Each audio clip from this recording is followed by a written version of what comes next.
চাহ বাগিচাৰ মানুহ ভাৰতীয় জনতা পাৰ্টি কৰিবলৈ আৰম্ভ কৰিছে। কাৰণ যেতিয়া আমি আৰম্ভ কৰিছিলোঁ, মই কৈছোঁ 98ৰ কথা, যেতিয়া আমি পাৰ্টিত আহিছিলোঁ, সেই সময়ত বাগানৰ মানুহ কংগ্ৰেছ কৰিছিল।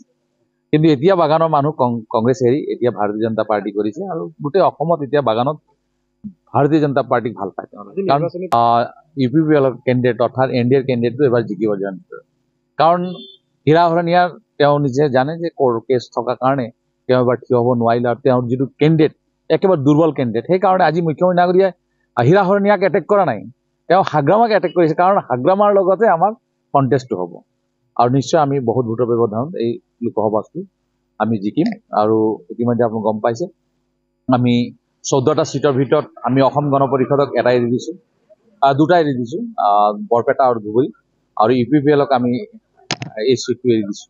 আৰু সেইকাৰণে আশা ৰাখিছোঁ এবাৰ আমি ইতিমধ্যে মুখ্যমন্ত্ৰী ডাঙৰীয়াই কৈছে 12.5টা জিকিম, অৰ্থাৎ 13টা আমি জিকিম বুলি আমি ভাবিছোঁ। যেনেধৰণৰ অৰ্গেনাইজ কৰা হৈছে, যেনেধৰণৰ আমি পাৰ্টিৰ কাৰণে আমি কাম কৰিছোঁ, তাৰ পৰা অনুমান ল'ব পাৰি 13টা চিট এবাৰ ভাৰতীয় জনতা পাৰ্টি আৰু আমাৰ NDA জিকিব। এই দুটা ফেজত মই ইতিমধ্যে 2টা ফেজ, অৰ্থাৎ যিটো 19 তাৰিখ হৈছিল আপাৰ আছামৰ 5টা চিট, য'ত মোৰ ডিব্ৰুগড় লোকসভা সমষ্টি আছিল, আৰু ছেকেণ্ড ফেজত আপোনালোক গম পাইছে 5টা সমষ্টি আছিল। এই 10টাই আমি জিকিম, আপোনালোক জনাইছে, এই 10টাই জিকিম। কিন্তু এই 7 তাৰিখে যিটো নিৰ্বাচন হ'ব, তাত 4টা হ'ব, সেইটো এতিয়া আজি কৈ দিয়াটো অসুবিধা আছে। কিন্তু এই 2টা ফেজত যিটো ইলেকশ্যন,